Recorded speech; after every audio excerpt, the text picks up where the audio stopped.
J'ai envie de parler du masculin-féminin. Ça fait beaucoup d'années que j'ai étudié ça, voire toute ma vie, parce que je pense qu'on a des spots de vie et ça fait partie de mes spots de vie. Et du coup, j'ai envie de parler urgemment du rendez-vous. C'est-à-dire que je pense que les hommes et les femmes ont un rendez-vous, c'est-à-dire qu'il y a un jardin du féminin, un jardin du masculin, et ici va s'ouvrir un rendez-vous. Et je pense que pour l'instant, pas grand monde est au rendez-vous, voire personne. Il est grand temps qu'on s'y mette. Et le rendez-vous, c'est l'endroit de l'estime.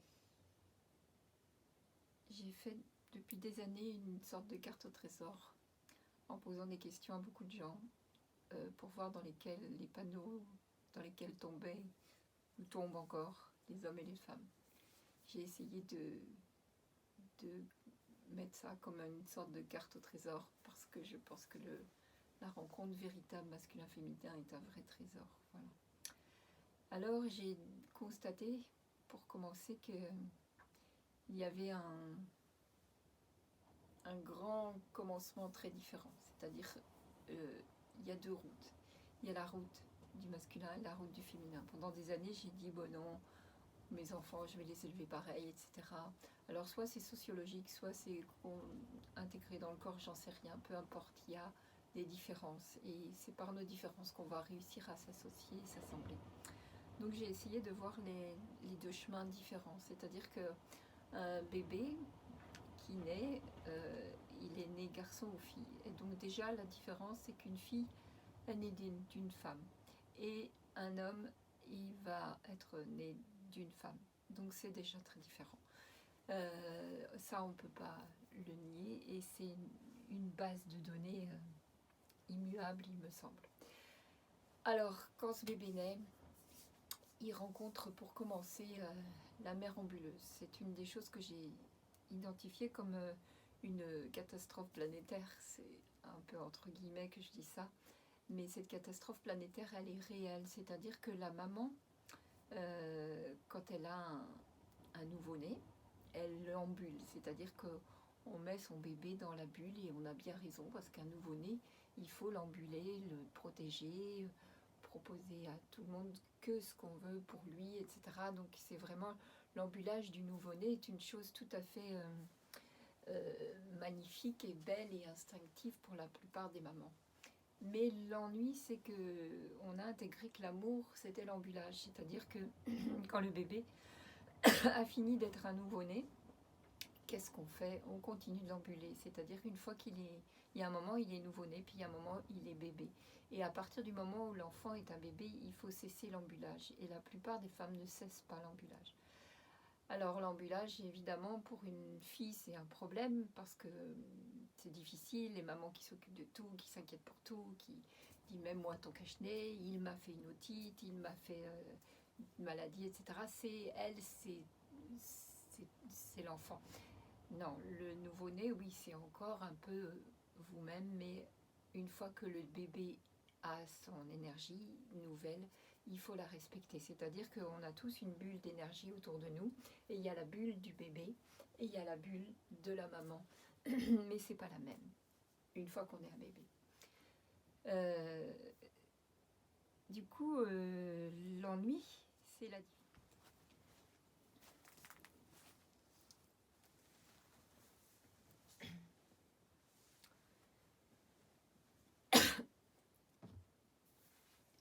Et donc, du coup, la suite de l'histoire, c'est que le bébé garçon qui a été ambulé par la maman a vraiment des difficultés pour sortir de cette bulle, parce que cette bulle, c'est soi-disant de l'amour, et ça fait des milliers d'années que les mamans signifient que leur inquiétude, que leur...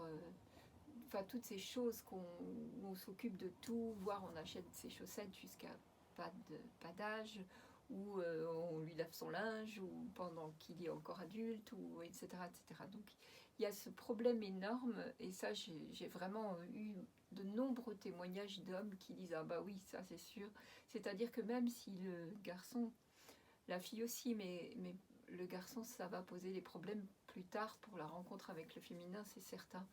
Le garçon, s'il s'en va même en Australie, à l'autre bout du monde, la bulle de la maman fait blop et continue d'ambuler. Et donc, c'est pas la peine de partir loin, etc. C'est comme impossible de sortir de cette bulle. Beaucoup d'hommes m'ont témoigné de ce problème. Et c'est un réel problème parce que à la fois l'homme ne veut pas faire mal, ne veut pas casser l'amour, etc. Et il est comme enfermé dans cette mer qui a beaucoup finalement d'exigences d'ambuleuse. C'est un des réels problèmes. Donc si vous avez une mère ambuleuse, les hommes, essayez de sortir de la bulle. C'est assez simple. C'est comme s'il y avait des fils attachés entre vous et la maman, et il y a plein de fils sur lesquels la maman tire avec des sortes d'exigences, de besoins ou de demandes ou d'inquiétudes ou toutes ces choses. Et si on coupe ces fils, le fil d'amour il ne peut pas être coupé. Le fil d'amour il est doré, il est brillant, il est impossible à couper. Et c'est souvent celui-là qu'on essaye de cisailler et alors on se fait mal. Par contre, si on coupe les fils un jour, c'est-à-dire si on sabre tous ces liens, sans le dire à la maman, parce que pour la plupart je pense qu'elle ne comprendrait pas, alors quand elles vont tirer sur ces fils, il n'y aura plus rien de l'autre côté. Dites-vous les hommes si possible que quand vous faites ça pour votre maman, ça n'est pas méchant, c'est au contraire, vous lui rendez sa position de femme, plutôt que d'être une mère éternelle. Je pense qu'il y a un âge où on redevient la femme, et bien sûr qu'on continue d'être pleine d'amour, pleine d'attention pour son enfant, et qui restera, entre guillemets, toujours son enfant, mais pas son enfant dans sa bulle. Voilà. Alors les mères qui ambulent leurs enfants, si vous y arrivez, essayez de laisser la bulle d'énergie à votre enfant et votre bulle. Et quand il a mal, vous n'avez pas mal.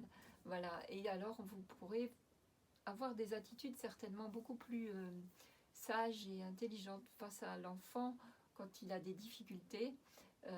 Lui ne sera pas vous et ça pourra faire des choses très différentes. Voilà.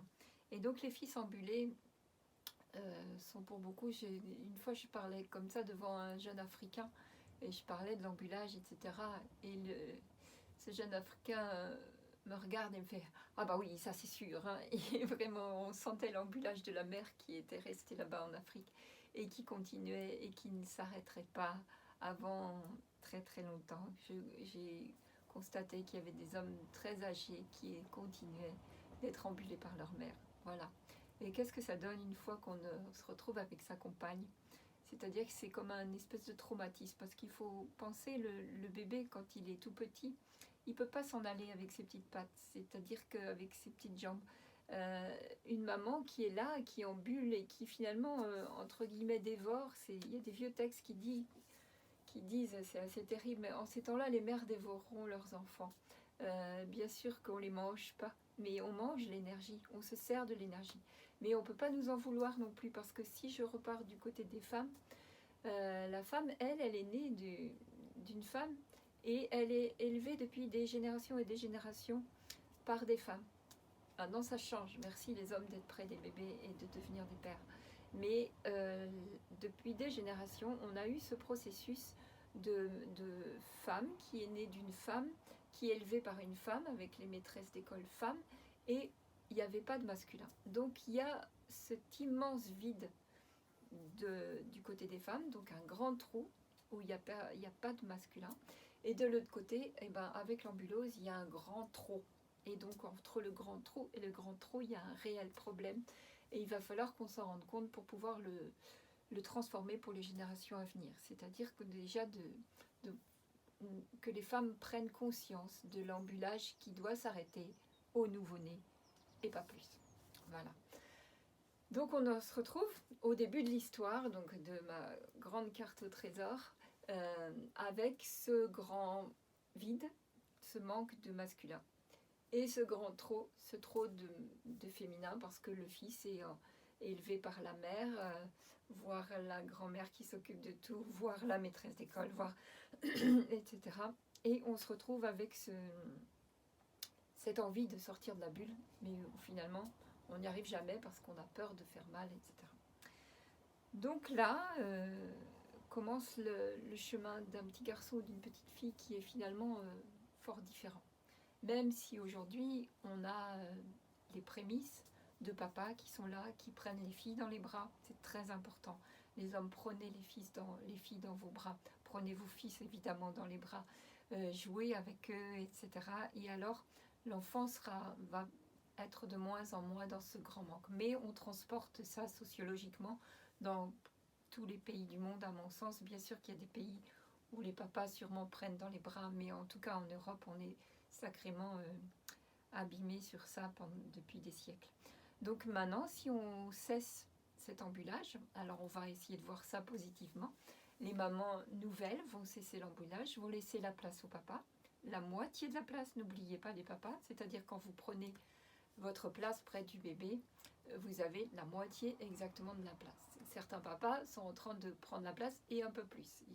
Beaucoup de femmes sont en difficulté actuellement. Celles qui lâchent l'embûlage et la toute-puissance de la mère se retrouvent parfois avec des pères qui prennent un peu plus la place. Donc il faut prendre chacun la moitié, les papas, avec une position de papa-papa. Et je vois beaucoup de papa-maman qui copient sur la mère, qui copient sur le féminin ancestral pour être près de l'enfant, alors que vous avez probablement les hommes à inventer ce que va être le papa-papa. C'est-à-dire un papa-papa va pas s'occuper d'un enfant comme une maman-maman. Donc on a aussi les mamans qui deviennent papa parce que souvent elles sont toutes seules, donc les mamans-papa et les papas-mamans, ça va pas du tout. Il faut qu'on commence autre chose, donc il nous faut des mamans-mamans et des papas-papas. Des mamans-mamans pas ambuleuses et des papas-papas qui ne dépassent pas la mesure sur la maman. Ça va déjà simplifier beaucoup de situations et beaucoup d'histoires. Je suis vraiment contente de vous offrir ça. Voilà, après ça, s'enclenche à cause de ce processus, s'enclenche énormément de quiproquos, de manque, de ce que j'appelle la femme prête à tout, tellement elle a un grand vide elle. Et donc c'est un des panneaux de ma carte au trésor, donc là, les filles qui sont prêtes à tout, les hommes qui sont les j'avance, je recule, tellement ils avancent, ils aiment, et puis après ils ont peur tellement d'être ambulés, ils reculent, etc. Je vous donnerai petit à petit toutes ces conséquences de l'ambuleuse. Donc peut-être simplement mon histoire pourrait s'arrêter là, puisque on pourrait se dire que la suite de l'histoire, ce que j'ai donné aujourd'hui, j'espère que les mères vont cesser d'ambuler, que les pères vont être là juste à leur moitié de place, vont être en présence de leurs enfants, particulièrement de leurs filles, pour que le cercle infernal du grand manque des femmes depuis des siècles ne soit pas... Voilà, parce que ce que je n'ai pas dit, c'est que ce grand vide, eh bien évidemment que la maman met ses fils, particulièrement, met son fils dans ce grand vide, et c'est pas la place du petit garçon. Voilà, donc si on peut retrouver la place de chacun, donc avec beaucoup de papa-papa et beaucoup de maman-maman. Merci.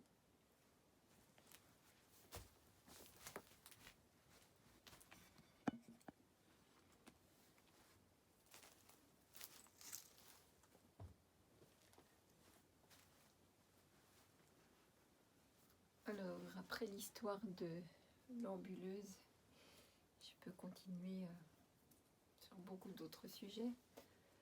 Je tiens à préciser qu'il y a des enfants en ce moment élevés par deux papas, deux mamans. C'est pas de souci à partir du moment où l'enfant rencontre les deux pôles, quelle que soit la façon de faire, mais ce qui compte, c'est de cesser l'ambulage et cesser ce grand manque et ce grand vide. Voilà. Ensuite, on a l'histoire de Jacob et Ésaü et Minerve et Andromaque. Voilà, c'est les deux mythologies ou anciens textes que j'ai trouvés pour essayer d'expliquer certaines choses. Donc, on va commencer par Ésaü et Jacob. Donc, dans l'Ancien Testament, il y a deux jumeaux qui sont Ésaü et Jacob. Ésaü, c'est l'homme de feu, l'homme roux, l'homme qui aime la chasse, et c'est le préféré de papa Isaac. Et Jacob, c'est le gentil fils à maman qui cuit les lentilles quand maman veut, qui fait tout ce que maman lui dit, et c'est le préféré de Rebecca, la maman. Voilà, et donc c'est deux jumeaux, et à mon sens, c'est les deux parties du masculin.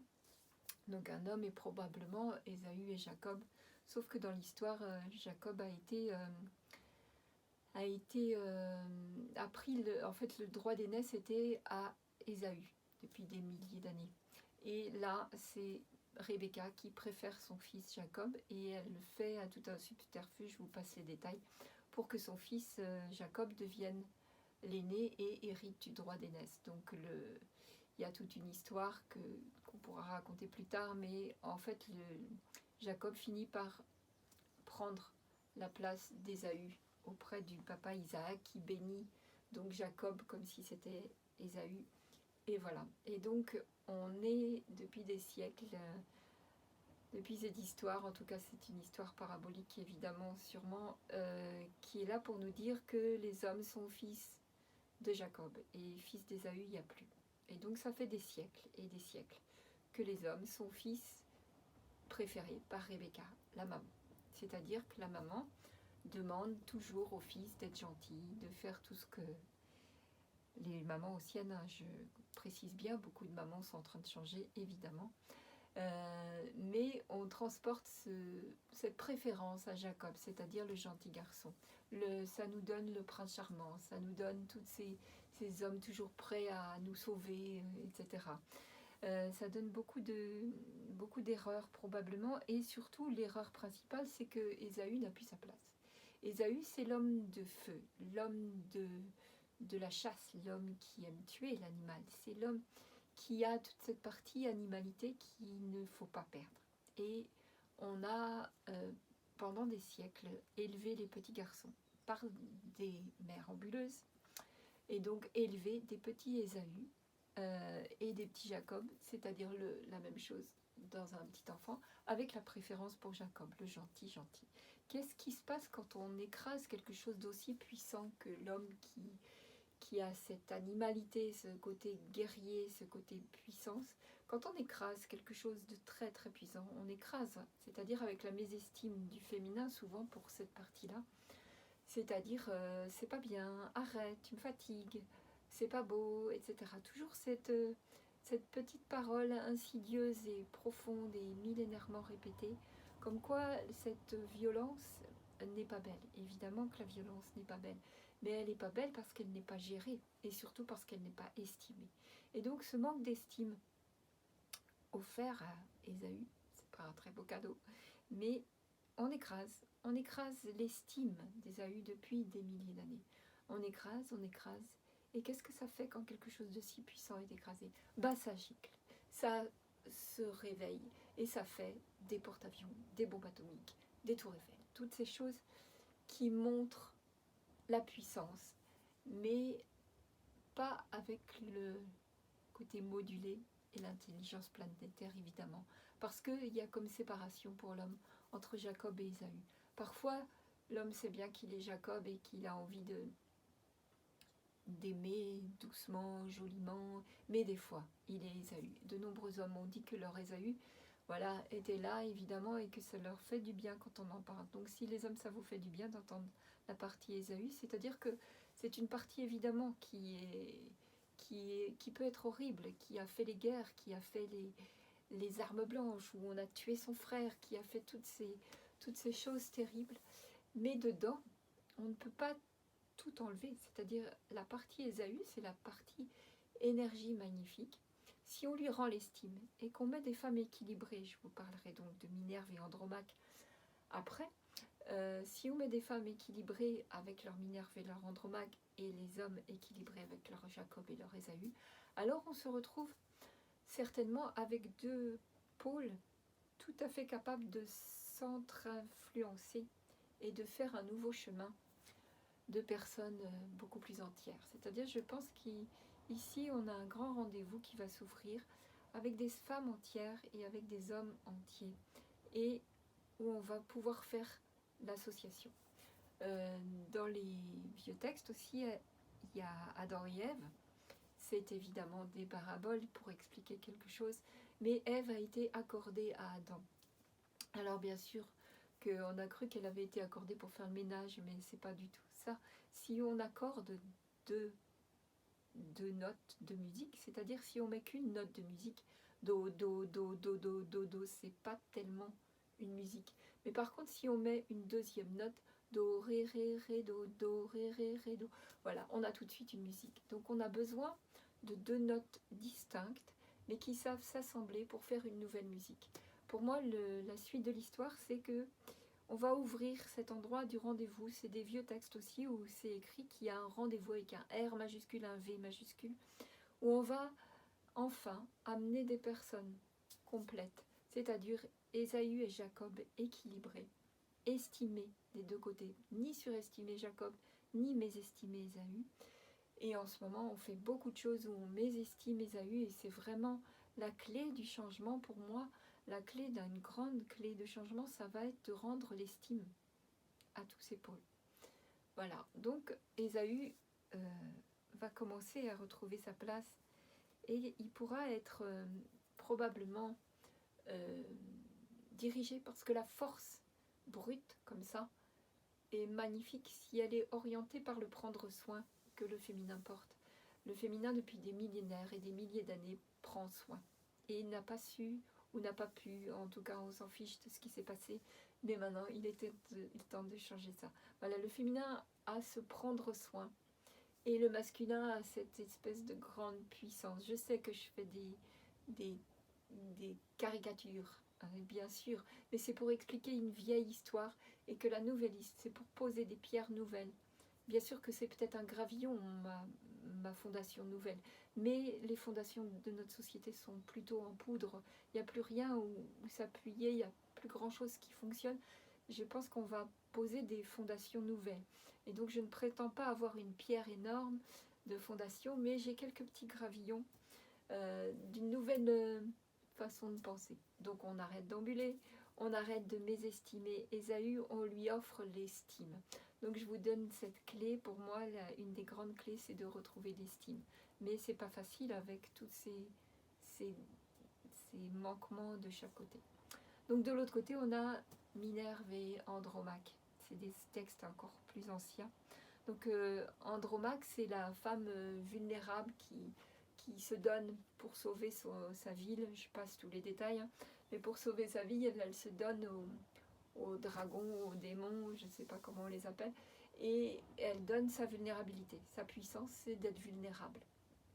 Et il y a Minerve qui, elle, est la femme avec plein de serpents, qui a beaucoup d'énergie et qui fait très peur et qui transforme les hommes en petites pierres quand ils la regardent droit dans les yeux. Voilà. Donc on a dans les femmes ces deux personnages, et on est les deux, évidemment. À la fois, on a cette puissance de vulnérabilité, et c'est une puissance. Un jour, nous comprendrons sûrement comme base de données que la puissance n'est pas même pas mal. Voilà, Ésaü, c'est même pas mal, même pas peur, et je vais pouvoir aller partir au front, tuer mes frères de planète. Et de l'autre côté, on a ce personnage qui fait peur, qui est Andromaque. Voilà. Minerve, pardon, je vais corriger tout ça.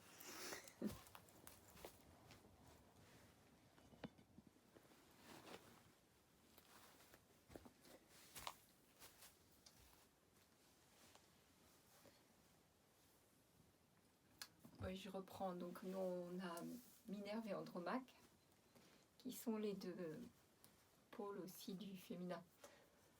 Donc la puissance de la vulnérabilité, je disais, de Andromaque, et Minerve, c'est celle qui a cette grande énergie qui est interdite aux petites filles. J'entendais l'autre jour une petite fille avec beaucoup d'énergie, on lui disait au Brutus, ou des choses de toutes sortes comme ça qu'on dit aux petites filles. Autant on mésestime la partie Ésaü du masculin, mais la partie de grande énergie de la petite fille ne reçoit pas beaucoup d'estime.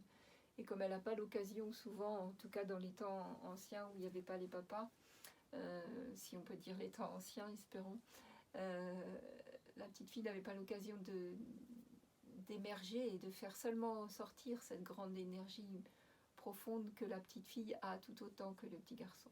Voilà, donc si on a la rencontre de la vulnérabilité d'Andromaque et aussi de la puissance du féminin qui a Voilà, le côté serpent, c'est le côté machiavélique, le côté où on arrivera toujours à ce qu'on veut. On disait autrefois qu'une femme, de toute façon, quand elle voulait quelque chose, elle l'aurait toujours.